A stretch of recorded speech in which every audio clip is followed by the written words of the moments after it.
Kisah Sang Penakluk. Lanjut lagi, jangan lupa like, komen dan share cerita ini ke media sosial yang sahabat punya. Terima kasih. Bab tahun 1175 sampai tahun 1177. Linhai Tianjia dulunya adalah tempat yang makmur dengan banyak lalu lintas, tetapi sekarang tempat itu sunyi dan penuh dengan bekas luka. Tanpa kejayaan masa lalu, keluarga Tian hanyalah halaman yang sepi dengan rumput liar yang tumbuh liar. Di taman belakang rumah bangsawan Tianjia, air kolam yang awalnya jernih telah mengeluarkan bau yang menjijikkan. Gundukan rumput di tepi kolam itu tingginya lebih dari setengah orang, yang terlihat sangat berantakan.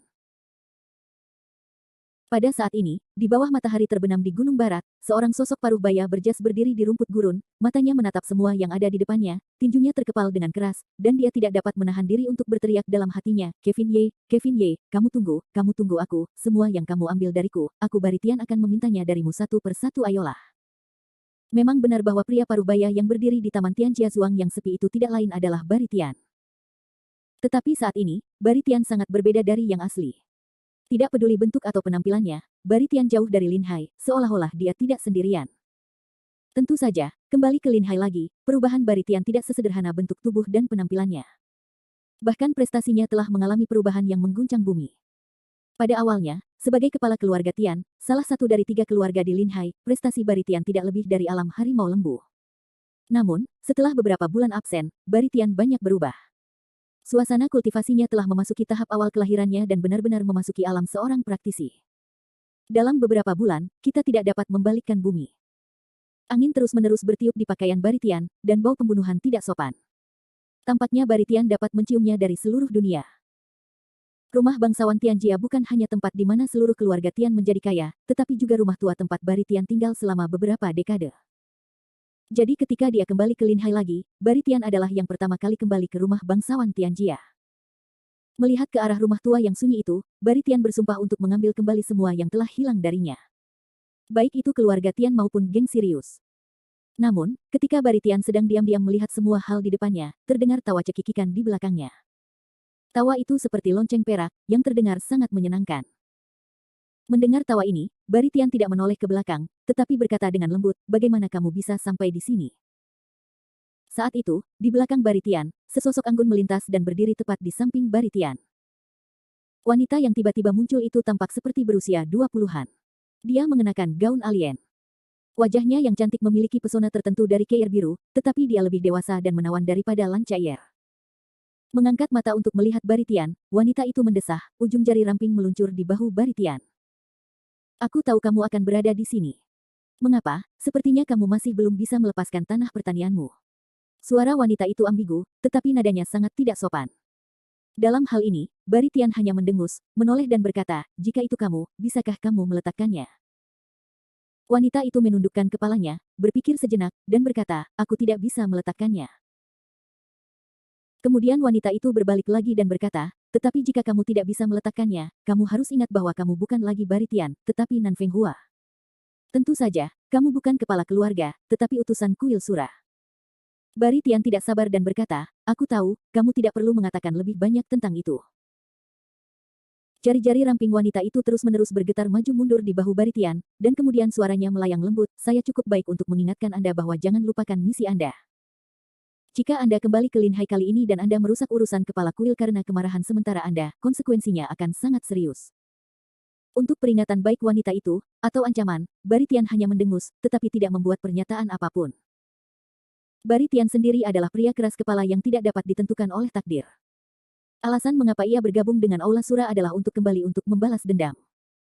Adapun apakah itu akan merusak Tuan Aula, itu tidak penting bagi Baritian.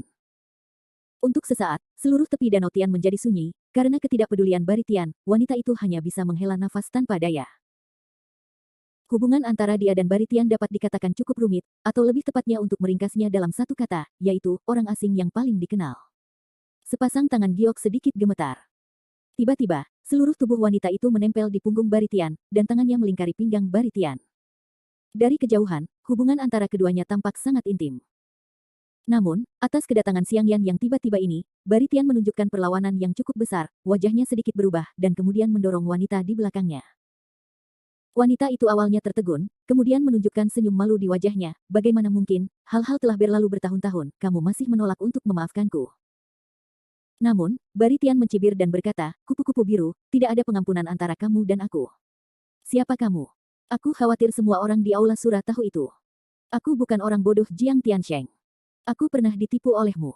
Apakah aku akan ditipu olehmu lagi? Kamu terlalu meremehkanku, Baritian. Atas sikap dingin Baritian, kupu-kupu biru itu terkekeh lagi dan tertawa. Ada semacam kesedihan dalam tawanya. Aku ini laki-laki siapa? Hehe, siapa lagi yang bisa kujadikan? Aku hanya mainan orang-orang besar itu, wanita miskin. Sambil berkata demikian, kupu-kupu biru mendongak dan menatap Baritian dengan putus asa. Ekspresi itu membuat Baritian sedikit tergerak. Baritian Chang menghela napas dan melambaikan tangan, tidak apa-apa. Jangan bicarakan hal-hal lama. Kemudian Baritian menatap mata kupu-kupu biru lagi dengan serius, kamu datang kepadaku hari ini, seharusnya tidak ingin berbicara kepadaku tentang masa lalumu yang tidak dapat diingat. Katakanlah, apa berita terbaru tentang Lin Hai? Kupu-kupu biru tersenyum buruk dan berkata, sejujurnya, aku di sini hari ini, dan aku benar-benar memiliki berita buruk untuk diberitahukan kepadamu. Katakanlah. Wajah Baritian sudah penuh harap, seolah-olah kata-kata kupu-kupu biru tidak membangkitkan banyak riak di hatinya. Kupu-kupu biru menghela napas dan berkata, baiklah, aku punya dua berita buruk di sini. Pertama, menurut orang-orang yang menatap kota langit, Kevin Ye telah melewati bea cukai. Mendengar berita keluarnya Kevin Ye, mulut Baritian terangkat aneh, ini seharusnya menjadi berita baik bagiku, Kevin Ye, aku khawatir tidak dapat menemukannya. Kemudian Baritian menoleh dan melanjutkan, bagaimana dengan berita buruk kedua? Mata kupu-kupu biru yang menawan berkedip beberapa kali, menatap Baritian, satu kata pada satu waktu, Gu Afrodisiaku sudah mati. Tiba-tiba wajah Baritian mulai menjadi luar biasa, pertama tidak dapat dipercaya, dan kemudian menjadi aslinya. Bab 1176. Jika berbicara tentang afrodisiaknya sendiri, wajah dan ekspresi kupu-kupu biru tidak banyak berubah, tidak sedih maupun marah. Tampaknya itu hanya kematian serangga kecil biasa, tetapi ekspresi Baritian tampaknya sangat terkejut dan bahkan tidak mau. Ketika Kevin Ye keluar dari celah, hipnosis Jiang Tiansheng mati. Kedua pesan ini disampaikan ke telinga Baritian pada saat yang sama. Semua hantu tahu apa yang terjadi. Benci kepalan tangan, api tak bernama dari tubuh Baritian. Sialan, Kevin Ye. Pasti dia merusak bisnisku lagi. Si kecil merah ini benar-benar terkutuk. Saat ini, mata Baritian penuh dengan kemarahan. Jika Kevin Ye berdiri di depannya saat ini, dia ingin mencabik-cabik Kevin Ye hidup-hidup. Namun, sikap kupu-kupu biru sangat berlawanan dengan Baritian. Meskipun yang mati adalah serangga beracun yang diberi makan oleh kupu-kupu biru, dia sama sekali tidak tampak sedih, dan bahkan sedikit sombong. Melihat kupu-kupu biru itu sedikit mengangkat sudut mulutnya, begitu pula dengan senyumnya yang indah, kemarahan Baritian tidak ada habisnya. Menoleh, dia menatap kupu-kupu biru dengan tajam. Baritian berkata dengan nada mengancam, kenapa, nona tuamu baik-baik saja? Kamu terlihat sangat bahagia. Atas tuduhan Baritian, kupu-kupu biru awalnya tertegun, lalu terkekeh lagi. Senyumnya semakin menawan. Baritian hanya mendengus meskipun begitu. Namun pada saat ini, tangan dingin kupu-kupu biru tiba-tiba menekan wajah Baritian, lalu dia menatap wajah Baritian dari atas ke bawah. Oh, Tuan Tanah Pertanianku yang terkasih, kamu sedikit cemburu, dan kalian adalah teman lama satu persatu. Baritian tidak menyangka bahwa saat itu wanita itu masih ingin menggodanya. Menepis tangan kupu-kupu biru, Baritian hanya bersenandung, lalu menoleh dan pergi. Namun kupu-kupu biru itu seperti kupu-kupu terbang yang mengikuti dari belakang Baritian. Sambil menatap punggung Baritian, kupu-kupu biru berkata dengan senyum bahagia, aku berkata Tian Jiazu, tampaknya keinginan baikmu untuk membuat keluarga Tian bangkit kembali dengan mengendalikan Jiang Tiansheng telah gagal. Aku tidak tahu apa yang ingin kamu lakukan selanjutnya. Mendengar ejekan kupu-kupu biru, Baritian segera berhenti, lalu berbalik dan mendengus dingin, dan berpura-pura menghina, bukankah itu hanya untuk afrodisiak? Tidak, itu sudah hilang. Kali ini, kehidupan Jiang Tian memang hebat, tetapi menurutku putranya yang belajar di Eropa tidak sebaik dia. Wajah kupu-kupu biru berubah dan berkata sambil tersenyum, sepertinya kali ini kamu akan menggigit Jiang Tiansheng. Baritian berkata dengan nada meremehkan, kenapa, kamu sakit hati? Kupu-kupu biru terkekeh dan berkata, hatiku sakit karena tidak bisa berkata apa-apa, tetapi aku tetap ingin mengingatkanmu.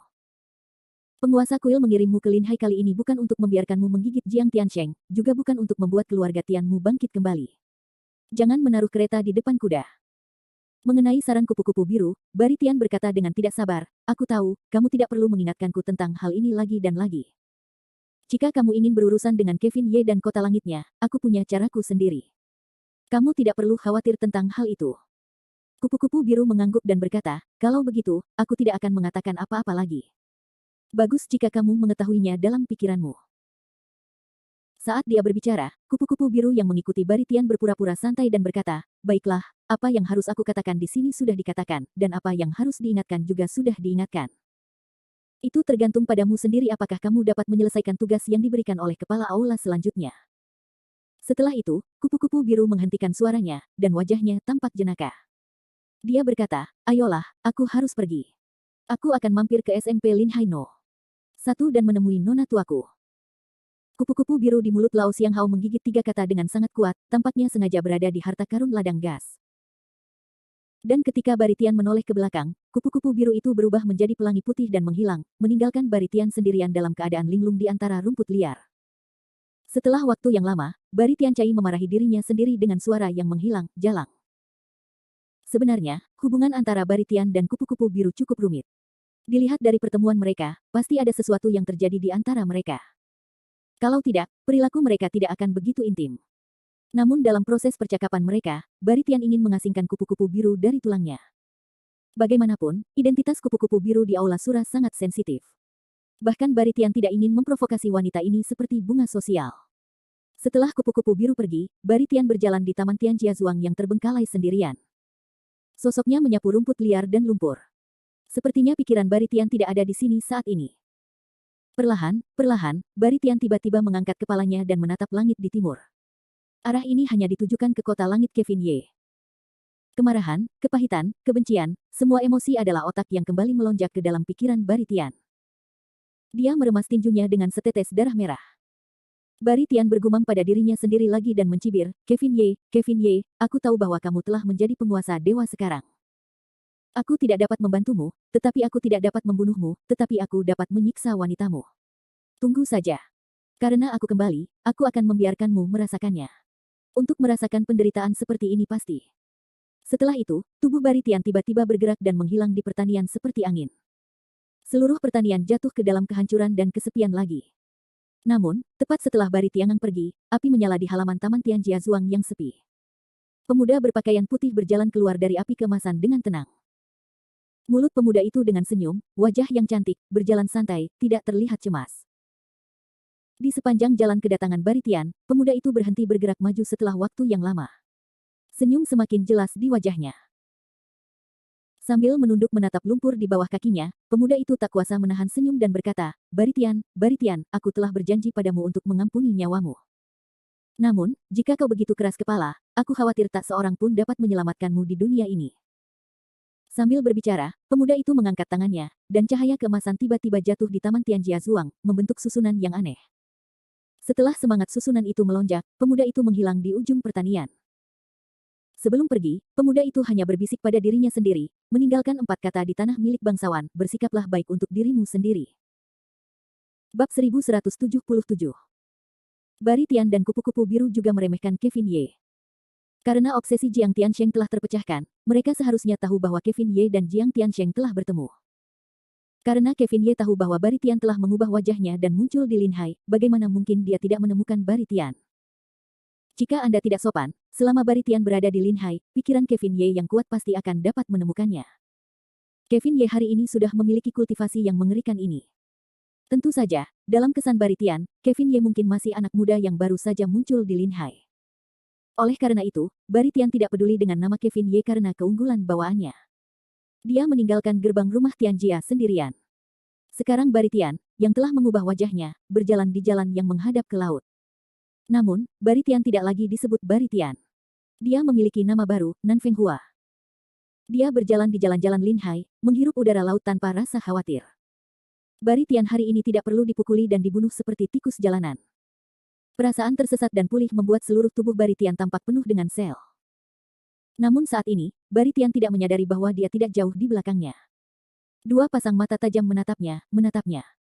Ah, Baritian sangat keras kepala. Tuan Kuil mengubah wajahnya untuknya. Awalnya, dia ingin membuatnya terputus dengan masa lalu. Tanpa diduga, aku tidak menyangka bahwa dia masih bernostalgia dengan masa lalu keluarga Tian. Sayang sekali. Kok, Guru Pelindung Dharma, kamu salah. Dia tidak melupakan masa lalu, tetapi dia hanya bermaksud bahwa dia tidak bisa tenang. Tidak peduli apakah dia tidak bisa melupakannya, atau dia bahkan tidak bisa mengingatnya. Aku hanya berharap dia tidak merusak rencana penguasa kuil sekarang. Kau tahu, Kevin Ye bukanlah anak yang dilahirkan sejak awal.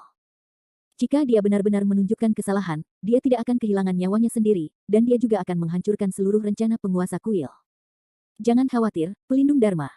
Aku telah memberikan obat mata pada anak itu. Dia seharusnya tidak menggerakkan Baritian untuk sementara waktu. Ini adalah cara terbaik. Sekarang situasi ibu kota kekaisaran tidak lagi berada di bawah kendali kita, dan sampah di selatan Yunan tidak diolah dengan baik. Oleh karena itu, tanah di selatan sungai Yangtze sekarang menjadi fokus pertikaian semua kekuatan. Yang dimaksud penguasa kuil adalah bahwa Anda akan tinggal di sini untuk sementara waktu untuk membantu Baritian menstabilkan situasi di dekat laut. Aku akan pergi ke Huyang hari ini untuk bertemu dengan beberapa teman lama. Huyang. Apakah pelindung Dharma akan menghubungi 8 keluarga di selatan sungai Yangtze? Haha, kupu-kupu kecil, apa yang kamu tahu harus ditanyakan, dan apa yang tidak seharusnya kamu ketahui sebaiknya tidak ditanyakan, atau kalimat itu terlalu berlebihan, mengerti? Baik, pelindung Dharma, saya mengerti. Setelah beberapa saat berbincang, kedua sosok itu perlahan menghilang dan menghilang di lautan manusia yang luas. Saat ini, Baritian berjalan tanpa tujuan di jalan untuk beberapa saat, kemudian berputar maju mundur di seluruh jalan selama beberapa kali, dan akhirnya berbelok ke sebuah kedai kopi kecil di sisi jalan. Selamat datang, Tuan. Apa yang ingin Anda minum? Secangkir kopi kotoran kucing. Sebentar, Tuan. Setelah percakapan sederhana dengan pelayan, Baritian berjalan mengelilingi kafe dan duduk di kursi dekat jendela. Baritian, yang duduk di kursi empuk dan sofa, tentu saja mengambil majalah di tangannya, tetapi tindakannya agak aneh, karena majalah di tangannya tidak tegak, tetapi terbalik, yang membuat sekelompok orang di sekitarnya tampak aneh. Namun, di bawah mata kerumunan orang asing, Baritian Dao menikmati dirinya sendiri dengan malas. Wajahnya tampak seperti tersenyum, seolah-olah dia sedang menunggu seseorang. Sekitar setengah jam kemudian, sebuah sosok muncul di kedai kopi. Orang itu berusia sekitar 30 tahun. Dia mengenakan setelan jas, tetapi dia tidak terlihat seperti pekerja kerah putih. Sebaliknya, dia terlihat seperti mata-mata. Dia tidak memperhatikan pelayan yang datang untuk bertanya kepadanya. Orang itu berjalan ke kedai kopi beberapa kali berturut-turut, lalu berjalan masuk ke kedai kopi sebentar. Kemudian dia melirik tubuh Baritian atau, lebih tepatnya, melihat majalah di tangannya. Beberapa langkah ke wajah Baritian, orang itu tidak membuka mulutnya, tetapi pertama-tama mengetuk bagian atas meja dengan lembut. Kecepatan dan irama ketukan ujung jari di atas meja sangat aneh, seolah-olah ada semacam kode yang tidak dapat dinilai oleh orang awam. Baritian mengangkat kepalanya dan tersenyum kepada pengunjung, lalu memukul meja dengan irama yang sama. Pada titik ini, kedua orang itu saling memandang sambil tersenyum, dan orang itu hanya duduk di sisi yang berlawanan dari Baritian. Pasti Tuan Nan Feng Hua. Suara orang itu tidak terlalu menyenangkan, tetapi memiliki daya tarik yang langka.